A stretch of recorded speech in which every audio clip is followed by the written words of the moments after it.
Thank you. Namaste.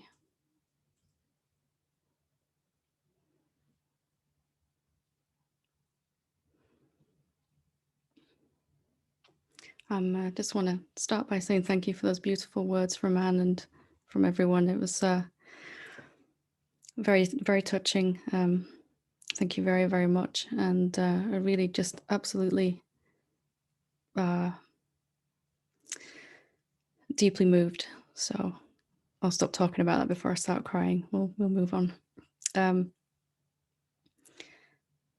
I really love spending time here with you all, and I hope you do too. And as always, I like to try to just simplify all this and bring it down to, I know my own mind when I was really struggling to recognize and then to live as this awakened state, whatever we want to call it, our real nature.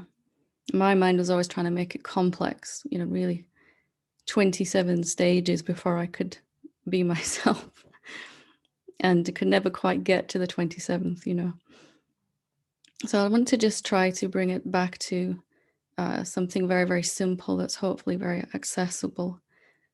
And that is, for me, is the beauty of the awakened state, is its simplicity, is its availability, its right nowness, as I was hearing before this program started, that it is available right now, that it cannot be hidden from us, although it may seem to be at certain times.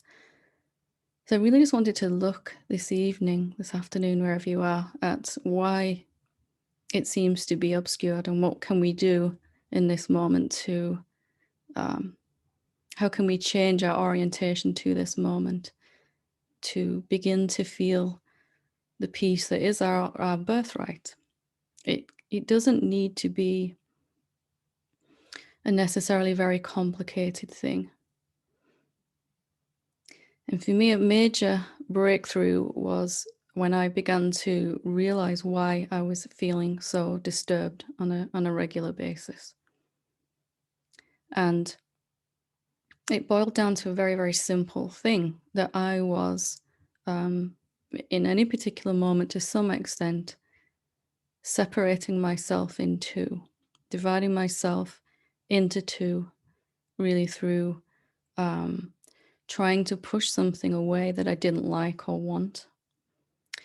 Trying to get rid of something I had too much of, like some emotion or something. And then the opposite of that, which is trying to keep hold of something that felt pleasant, that felt good. And that really, for me, was the crux and the core of suffering. And it is how we are taught to function as human beings. But ultimately, that way of being, trying to move towards something that feels good and trying to move away from something that feels bad, actually becomes a problem in itself. It actually becomes the only issue that's ever really disturbed us when we see clearly. So it seems to make sense that when we feel some emotion or some doubts, or we have some doubts, or we have a particular experience, or there's something going on that we don't like, that the way to feel better in that moment is to try to move away or to push away whatever it is that we feel is impacting us. But what if that was actually 180 degrees from how it actually is? What if our actual trying to move away from it, is emphasizing this feeling of division inside our being, that which we all are is indivisible in nature. It cannot be divided. There isn't really any dividing line between any of us. There's just the one being appearing as all these human bodies and all of these forms. But when we begin to push against something and say, I don't want this, we feel immediately divided into two. So there's myself and what I'm pushing away. And even the opposite of that, if I try to grab a hold of something that feels good and I want to keep hold of it, I want to keep experiencing it, even that moving towards it is going to emphasize this division inside myself. And when we really look at our history, our experiences, and dealing with emotions and doubts and things like this, and experiences of the beings that may trouble us, all of that, has it ever really worked to push it away? Has it ever really healed it permanently? Yes, that emotion goes away temporarily. We suppress it again by pushing it away from our experience. And yes, we may experience some moment of bliss or peace by trying to grab a hold of it and keep it. But is it really working to push against and grab a hold of? Could that even be the issue itself that's causing us to feel so divided? What if it's not true that the way to feel better is to move away from something? What if it's not true that the way to feel really good is to try to grab a hold of what's already feeling quite pleasant? What if that basic mechanism that served us seemingly for so long is now making us feel divided into two and keeps us experiencing in duality and stops us from living in that moment as the undivided one? What if that very basic but fundamental mechanism that we have as human beings to move towards pleasure and away from pain is actually serving to emphasize that there's something else outside of us to move away from, or something outside of us to grab a hold of? Can we continue to operate in that way and feel peace, feel undivided? Is it possible for that to occur? And what happens when we stop doing that? Our mind will say, well, if I stop pushing against this thing that feels so bad, then I will feel really bad. That emotion, those doubts, whatever it is I'm pushing against, some thought pattern, some feeling in the body, a sensation. If I stop pushing against it, it will never go away. But has it really worked to push against it anyway? And what if the very moment we stop pushing against it, we stop dividing ourselves from it, and it touches upon then not this field of a separate being, but the infinite self that we already are? Can it survive in the form that it's in, this negative emotion, these negative thoughts? Can it survive in the atmosphere of that open embrace of your real self? And is it true that trying to keep a hold of peace and love and bliss and joy is the way to have them? Or is there a smarter way that we can function? And this brings us right back to the simplicity of the awakened state. That it's a simple and yet profoundly peaceful way of just being with what is. That there isn't any push-pull going on in any particular moment. And perhaps more importantly, therefore, no sense of being divided into two. What if anything could arise in our experience, but we're not dividing ourselves from it, separating ourselves from it? What if that is what has actually hurt us, and not the emotion itself, not the thoughts, not the experience, not the sensation in our body or the pain or whatever it is that's going on for us?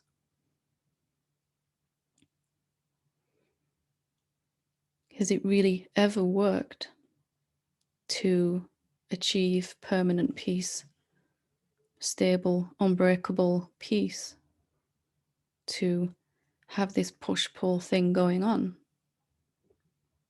And if we look in our experience, it only ever gives us temporary cessation of suffering, but then usually it comes back again. And what happens when we stop pushing against something in this moment?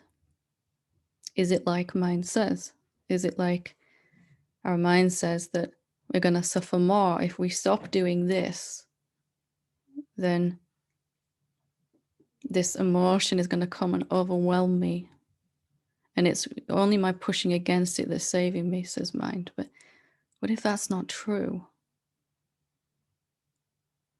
What if this emotion or these thoughts are just a vibration that's trying to move through the body mind? And our doing this, our saying, no, you should not be here, it's really stopping that flow. That really is the essence of resistance. And what if some pleasant vibration, some love, some joy wants to keep moving and circulating through the system, and our trying to hold on to it is stopping that flow? That's also resistance.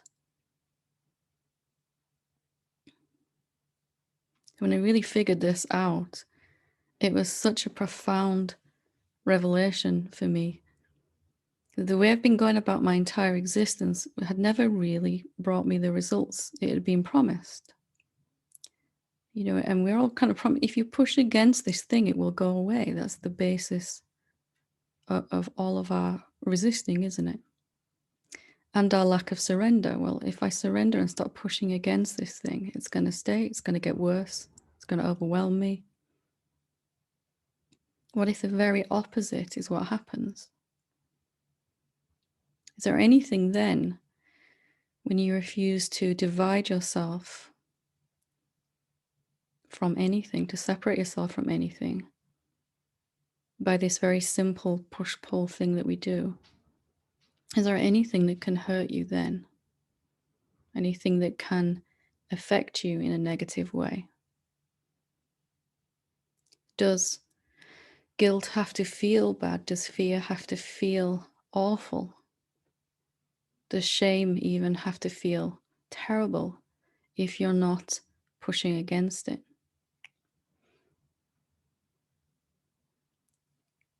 And have you ever, I was having a conversation with someone today, and I heard myself saying, each moment I meet myself for the first time. Each moment I meet everything for the first time. And it's easy to do this when you're not push-pull in relationship to everything, because you kind of really grasp this fundamental thing that I'm talking about tonight, which is that it's not fear in itself that feels bad. It's the fact that we push it away because we remember what it felt like last time, so we push it away. And it's actually our pushing against it and division into two that feels bad. Have we ever, if we're really honest, have we ever actually just felt an emotion without pushing against it? Or listened to our mind without trying to keep a hold of the thoughts that we like, or trying to push away the thoughts that we don't like? Have you ever sat with some physical pain in your body or sensations without trying to push against them, or trying to keep a hold of them if they're pleasant sensations? Have you ever met yourself for the first time, really as you are in this moment? And if you have, you'll know how it feels, how different it is. And if you haven't, then now would be a good time to experience this with me right now. Whatever is arising in your mind and body right now, whatever state they're in, whether they're comfortable or uncomfortable, happy, sad, tired, hungry, bored, restless, confused, whatever's coming up, can you just be with it? Can you just be the space it's happening in? We don't have to automatically go into division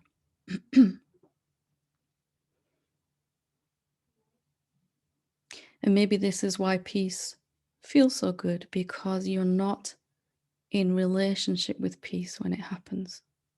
It just is. And love and silence, joy, all of those things. It's natural to just let peace be when you feel it, isn't it? But what makes it peace? What makes it peace? It's your total allowance of it in this moment. No ideas about it at all. Just enjoying it when it's here. Just enjoying it. Could you experience fear like that? Could it feel just as pleasant? Does it have to be something that feels terrible? Or is it only feeling so bad because we've gone into separation, into division? We have these ideas that certain things feel bad and are to be avoided at all costs. But have we ever really met ourselves in this moment? Can you just, for this moment, stop pushing against anything? Which is easier to do if you really sort of be honest and say that hasn't really ever worked to feel how you want to feel. Not for any permanent length of time, anyway. So just, if you want to, while we're here together, just to meet yourself as you are right now for the first time. Not your ideas about yourself, just as you are right now, as your body is, as your mind is, as your emotions are. Just being here with me in this space. Not saying that anything needs to change for this moment. Just being authentic, however you are, is perfect already. That we don't need any emotion to go away, or we don't need the body to relax to feel peaceful. That we'll feel peaceful if we are being authentic to whatever is. Can you deeply get in touch with your body and your emotions and your mind? Experience them as they are presenting themselves right now.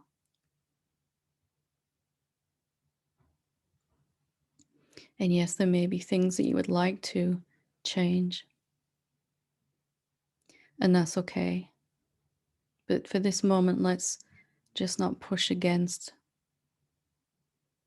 ourselves. And as we do this, if some peace starts to, some contentment starts to arise, we don't need to grab a hold of that either. It hasn't ever really worked to try to keep it anyway, if we're honest.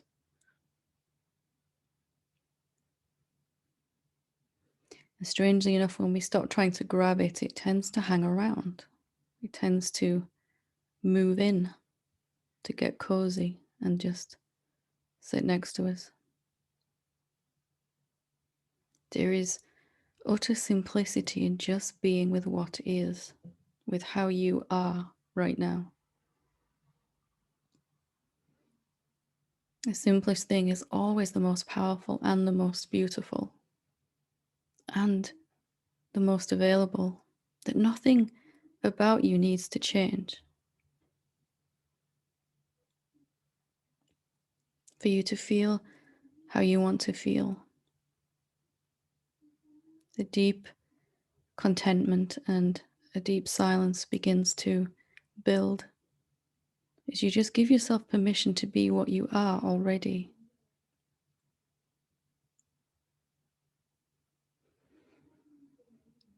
There isn't anything inherently good or bad or negative or positive, but only how we think about it, only how we label it, only how we approach it. And what happens when we stop doing that? I would love for you to meet yourself as you are, maybe for the first time, and to meet me as I am, just dropping ideas about any experiences we've had together before, any times we've sat together, just dropping those and meeting each other as we are in this moment. There's a just isness about us, isn't there? There's just something that is, however we are right now.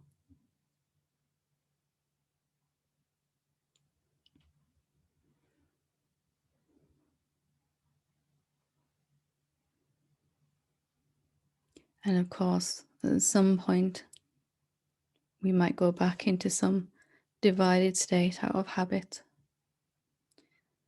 We might start to feel good and want to keep a hold of that. That's okay. We can just relax and let go of doing that when we recognize. This is the awakened state, being with what is, being with yourself as you are.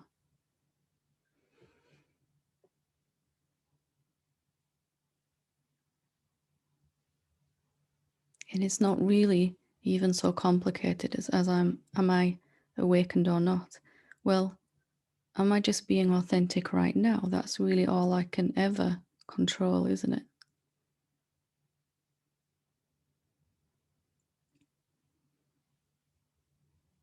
Am I trying to wrestle my experience to the ground? Or am I just being myself?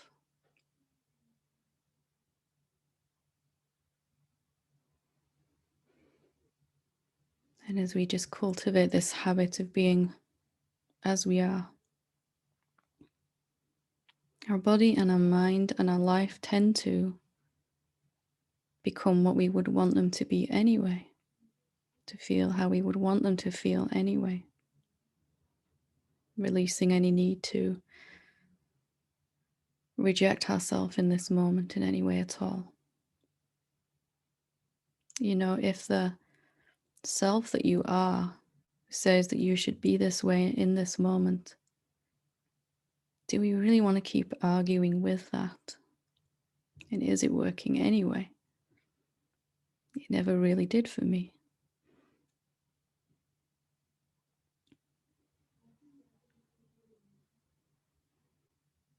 Just enjoying this moment with me where you don't need to have anything happen at all. Just this simplicity. You're just here right now as you are.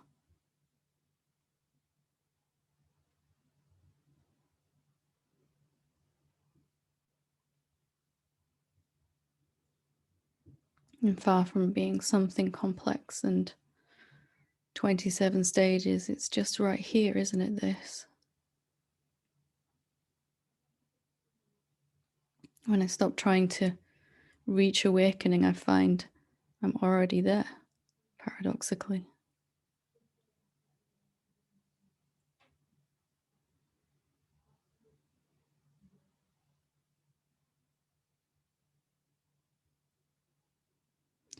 From time to time, as we begin to move through our life like this, some emotion or something will arise, and we'll feel a knee-jerk response to push it away, try to push.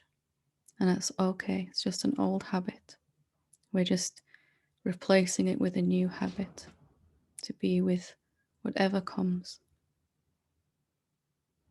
Recognizing that peace is coming from our lack of division. Peace is being the one, being that space in which anything can appear.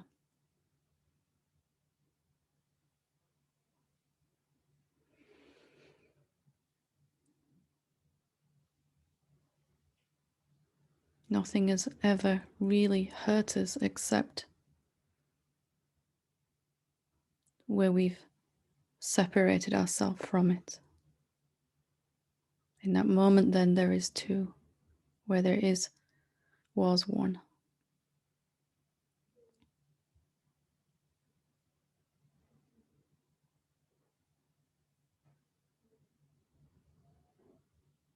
we end up right back where we were at the start of this existence, where we're just experiencing everything as it's happening, experiencing ourselves, experiencing life, experiencing everyone else, meeting them as they are.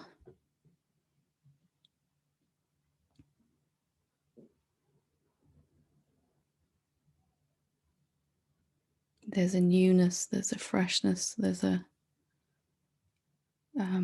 simple being present to this.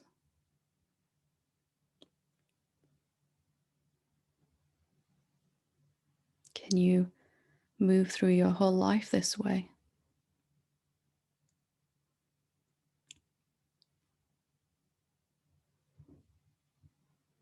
And what could stop you?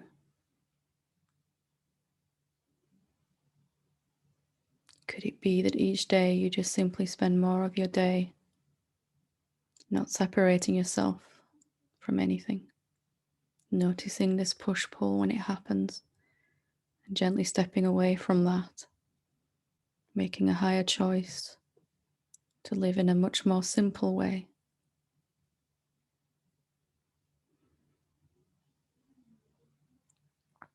Totally available now to this moment, totally unguarded. No need to defend ourselves. What if there's never been anything to defend ourselves from except our ideas?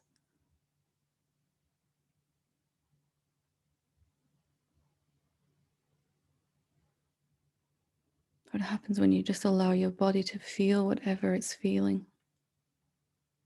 When you allow your mind to think whatever it's thinking? Does it still trouble you then? Do you still need it to change then?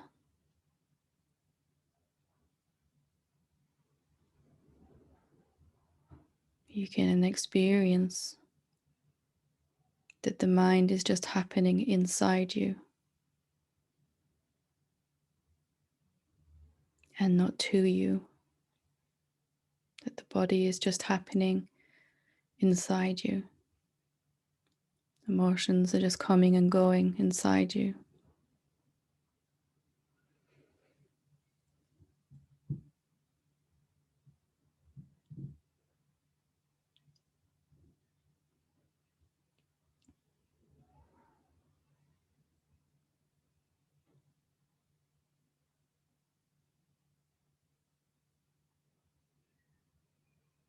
I really hope you're enjoying meeting yourself.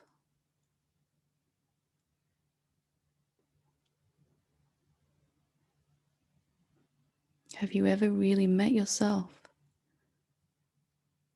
We may look in the mirror every day and all of that, but have we ever really met ourselves authentically like this?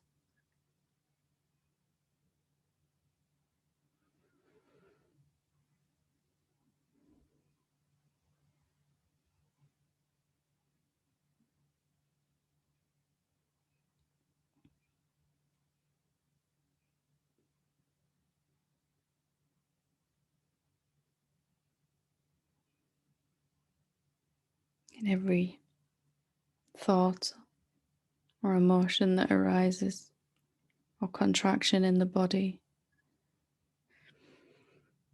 or experience that happens, can be, instead of something sent to test us, to break us, to challenge us, it can be just another opportunity to meet that emotion, to meet that thought, to meet that experience.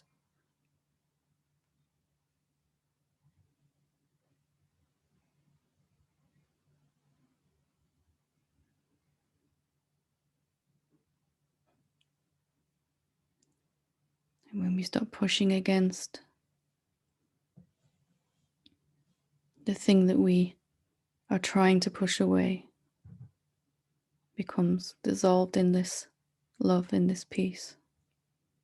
Nothing of a lower frequency can survive for very long at all, but in this peace. in this love, in this openness, in this authenticity.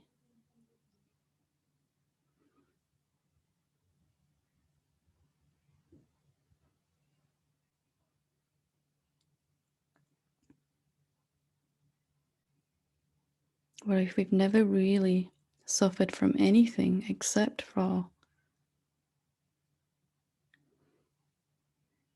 our habit of dividing ourselves artificially?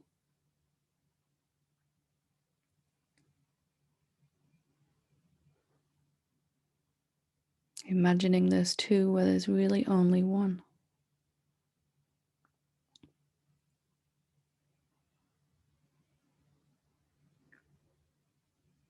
Me and what I'm pushing away, or me and what I'm trying to keep a hold of.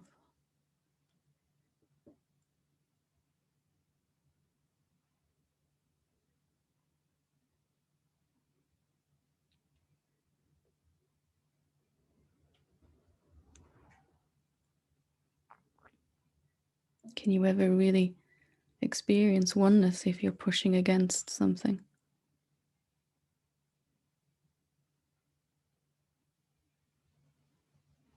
Can you ever really experience oneness if you're trying to keep hold of something else? Isn't there two there?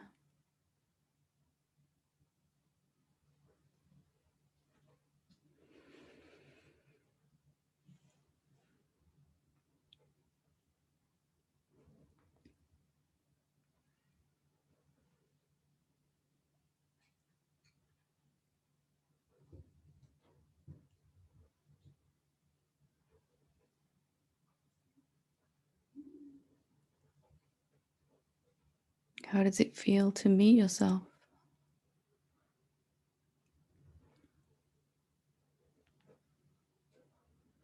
Do you still feel you need to be different? Do you still feel that you need to wake up when you live like this? Does that even seem relevant anymore?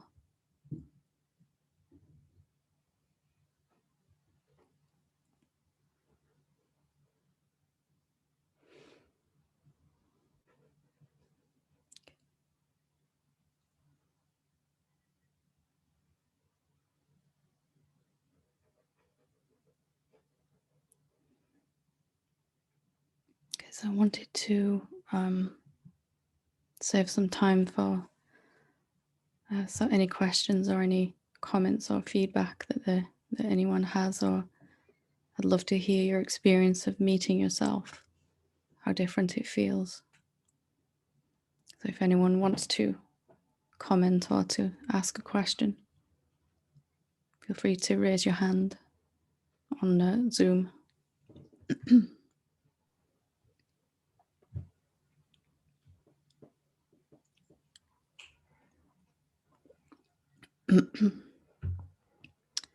Ian, yep. Hello. Hi, how you doing? That was really good, really wonderful, actually. Not good's a bit of understatement. It's more of a share, really, but it reminded me of when I first got into meditation. And I think one of the first ones I did was probably with you, and a guided one. And you used to do allowing everything to be as it is kind of meditation. And I remember it having quite a profound effect on me when we first started doing it, meditation is. And it seemed so incredibly straightforward. And I remember thinking at the time, how can I be like, I was 40 odd before I started doing any of this, and why did I wait so long before I did came across this? And it kind of reminded, because he mentioned it, keeping it simple, and it just seemed to, while you were talking, it seemed to just remind me of of that, because when I first started, I didn't have any concepts, I didn't have any beliefs about anything, and I didn't really know what I was doing. And it just seems so kind of beautiful and spontaneous. And then you go through this middle period where you get lots of ideas about what meditation is and what it isn't, and then you end up right back at that initial thing, don't you? You know, right back at that. I've no idea what I'm doing, but it feels nice. It felt very like that, just a returning, like cycling all the way around and getting back to where I was when I first got into it. I guess the spiritual journey and all that kind of stuff. So I just wanted to share that and just thank you, because that was just like amazing. Thank you. Thank you. You're very welcome, and thank you for sharing, because I had a lot of ideas about what awakening was. I didn't really know what it was, but I had a real strong idea it was something very complicated and very high state or something. And it was such a shock when I realized it was just something very, very simple. But it had become habituated in some beings to just move through life like that. And it's just something, we play with complexity for a while, don't we? We like it with our minds and everything, and then eventually that just becomes too constricting. Yeah, it was very, you pick up all these because when you're talking through it like that, it just seems so simple and so kind of obvious. And like, Kind of is, isn't it, really? Yeah, and in your face. How can you? Yeah.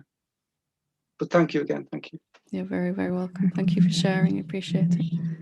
Lovely. Rhoda? Thank you for doing that, Helen. There's been a lot of discussions going on today in this mind, and apparently on the sanctuary, about truth and what's truth, and is there truth, and is truth really a thing, or is there only one truth? And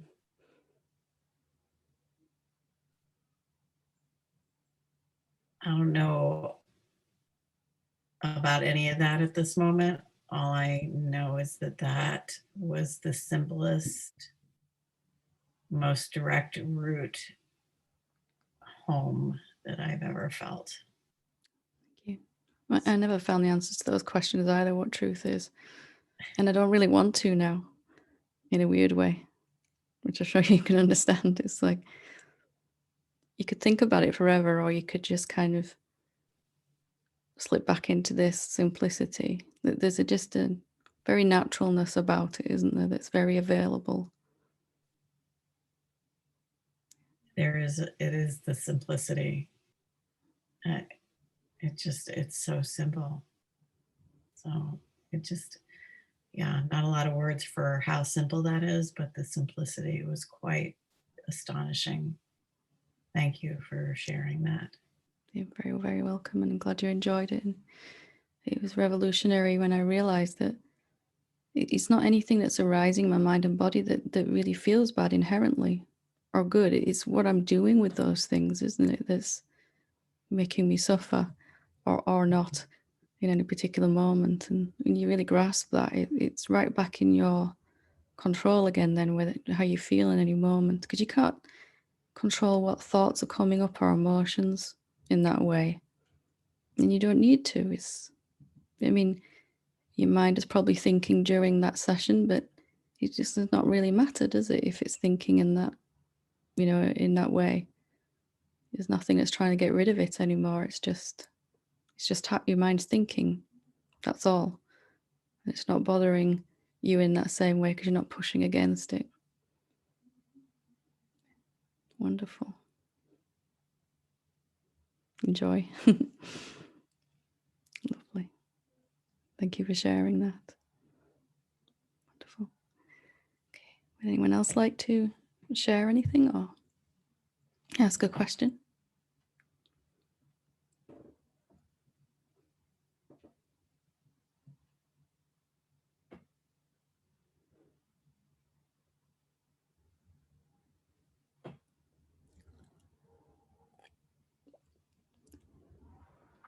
Are we all too relaxed and spaced out? There we go. Anne, when you're ready. Thank you.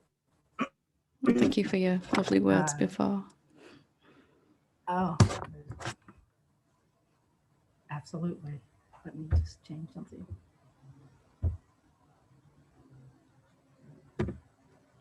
Okay, I just want to make sure you can hear me. Yeah, it's a little. Can you hear me? Yeah, it's okay. Yeah. It's okay. I can put these back in. So I just wanted to.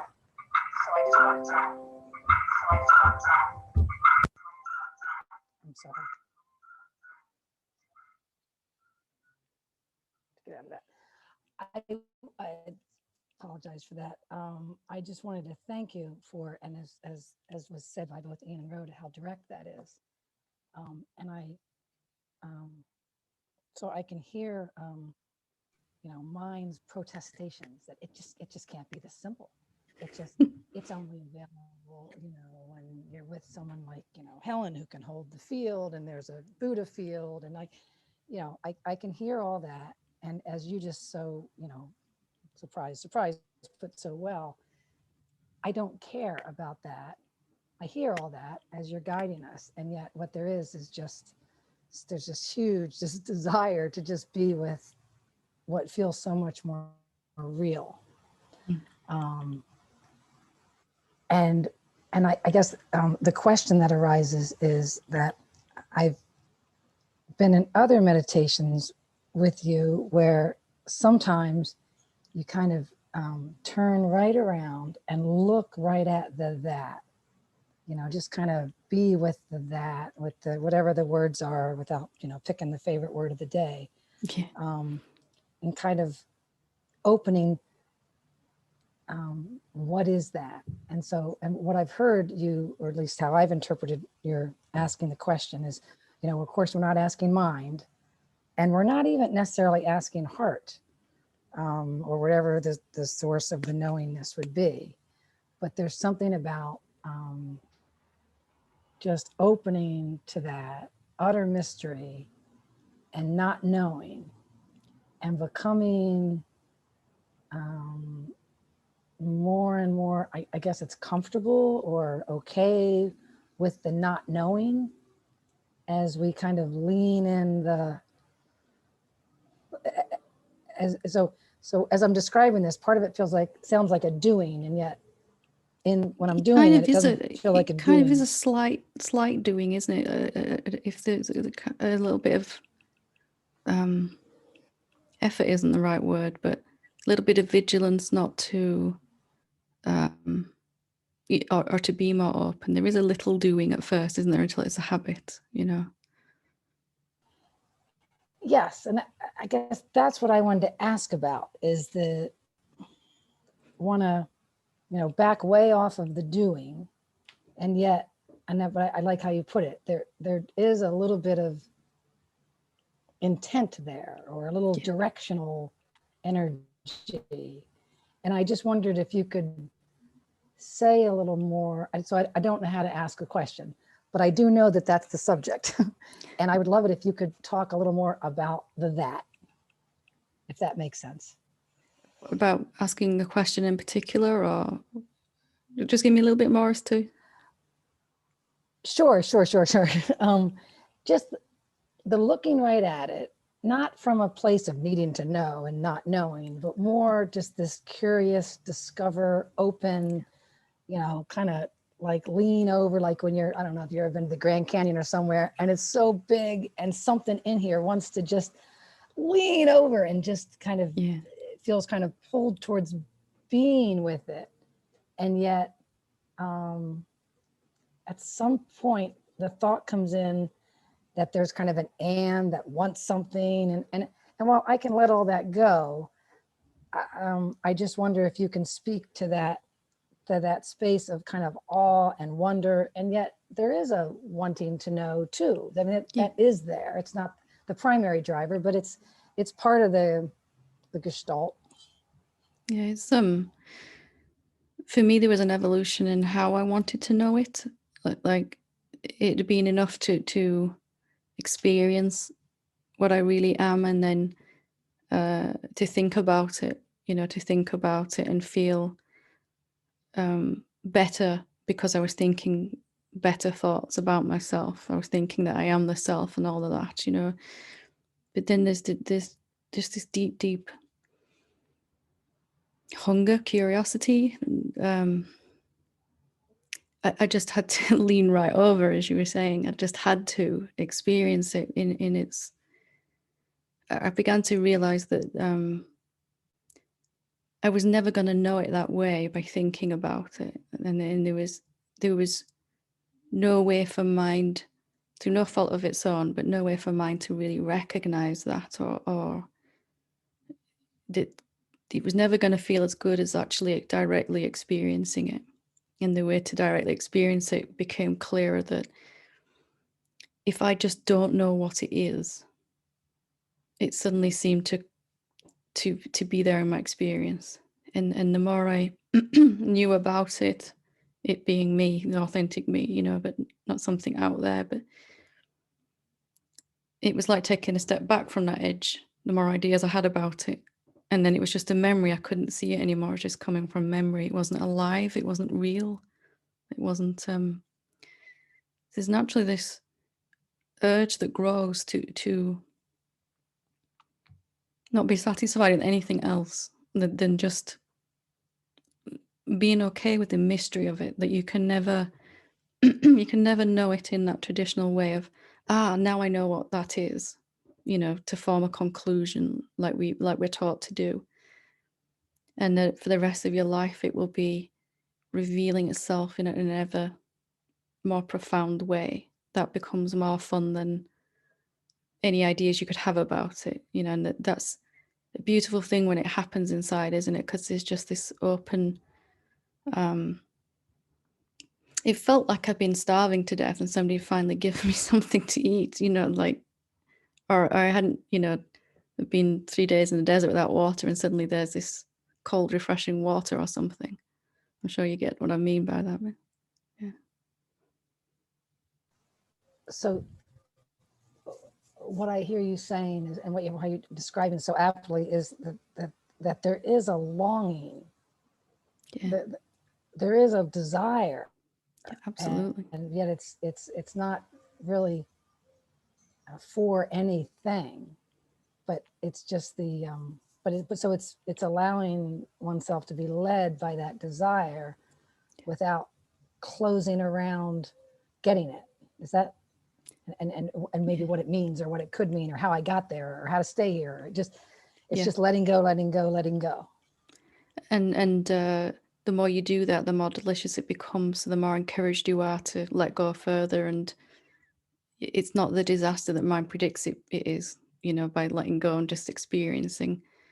And you step your foot in as much as you can, like just to even recognize that with our finite, limited mind, we can never really get a handle on what this infinite self is, and that we're never supposed to be able to. And that's half the fun of it, isn't it? You can only really experience what it is in this moment, but it'll change in the next moment to feel like something else. And that's half the fun of it, never really getting to the end of just turning around this habit we have as human beings to, okay, now I know what that is, okay, move on to the next thing, I'm done with that, that kind of tick the checkbox. And can you just be that the less you know about it, the more you end up being it, which seems very strange at first, but it just somehow becomes knowable by experiencing it. And it's absolutely led by desire. The desire becomes all consuming in the end. Nothing else will satisfy you than just directly experiencing this, yourself, this, whatever we're going to call it. Anything else seems cheap or fake or something in the end. So if I could ask one more question, which is, so you've familiar with Mooji's teachings and sitting with him, and so there's this just this kind of luscious, not knowing, enjoying, relaxation, warm, gummy. It's like, you know, it's like everything butter ever had and more, right? And yet, like, I can hear in my mind, Mooji's pointing, but what sees that? But what sees that? And so there's this kind of almost cognitive dissonance about like, wait, am I enjoying this too much? Should I be pulling back to notice that this is noticed by the noticing that is not local and it is the everywhere? And so there's that place where all of a sudden the thought comes in that I should be less focused on enjoying and more just be like the lighthouse that is like all of a sudden toggling and seeing itself everywhere. And anyway, there's a bunch of those thoughts, and I just didn't know if you could speak to that. I think it's necessary to kind of, you know, at first to really notice what is seeing, that there is a part of you that's seeing. But once you've confirmed that enough, you recognize that what you spoke earlier was beautiful, that it is this mystery, that something about me is sentient and is not a thing and is not locatable, but it seems infinite, and it's always watching, just quietly watching. There is this pull then to just be it, and less will you want to. It's almost an artificial separation in the end, to kind of step back and try to see what's seeing it. You know, it's like there's less and less someone who wants to find that out, and more there's just the seeing of something indescribable. You know, there's just the seeing, isn't there, eventually? So that's a necessary and helpful thing, but it will fall away naturally as you become more established as this, that there's no need to even really confirm, because even to do that is, it feels like too much work after a while. And if you're happy and peaceful and your life is generally getting better, then you don't need to keep confirming in that way. If there's some areas that are still a little problematic, it might be that you need to, you know, sort of do a little bit of inquiry there. Yeah. But naturally that falls away eventually, that it doesn't really want to know itself in that way, does it, the self? And that seems like a crazy thing, because we're all here to try to recognize it, but it kind of recognizes that you can never get a handle on that at all, and then that's quite enjoyable. And then there's just the being of it. Does that help you? Wonderful. Enormously. Lovely. Good questions. Wonderful. Good to talk talk to you. Lots of gratitude. Thank you. Thank you. Okay, Mark. When you're ready, Mark. Not sure if we get time for JJ. We'll have to see. Oops. Yeah, I was reading your book the other day, and this came out. It was called Not Bad for a Thursday. So I went to this site, Sacred Speed Dating, and I met this very special question. She had a knowing glowing that just lit up the room. So tell me, what was her name?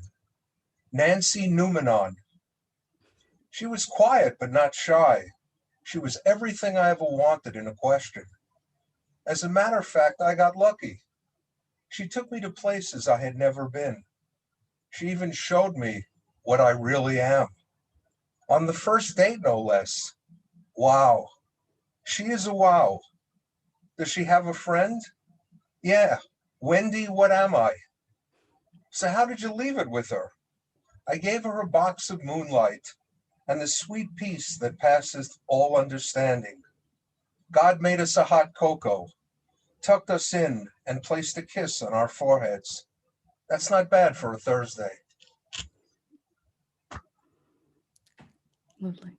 Thank you for sharing with us, Mark. Okay. Nancy Newman on. I like that one. Lovely. Okay, JJ, whenever you're ready. Oh, hi. How are Hi. you, Helen? I'm very good, thank you. How are you? Good, thank you. I have a question, but it's actually, the question that's more like a spiritual joke, Okay. and I think you will like it. So it goes like this. I'm often quite slow getting punchlines, so I'll just save myself embarrassment if It's very short. I think you'll like it. What does a Helen Hamilton student ask when he gets or she gets to the hot dog stand? The answer is it is the make me one with everything? yes. Oh, you know yes, it. did it. Okay, Yay. make me one with everything. it's I'm usually like the so last person it's to get a joke. really It's, good. My wife told me she had read it in a book called Kabbalah, a love story, and I thought it was so good I had to share it. That's Yeah. it. That's all I have for today. Lovely, thank you. Wonderful, wonderful. Well, that brings it nicely to a close for this session. Thank you all very, very much for your intelligent comments and questions, and for being here with me. There's nothing more I love to do than to just be here with you all. And thank you.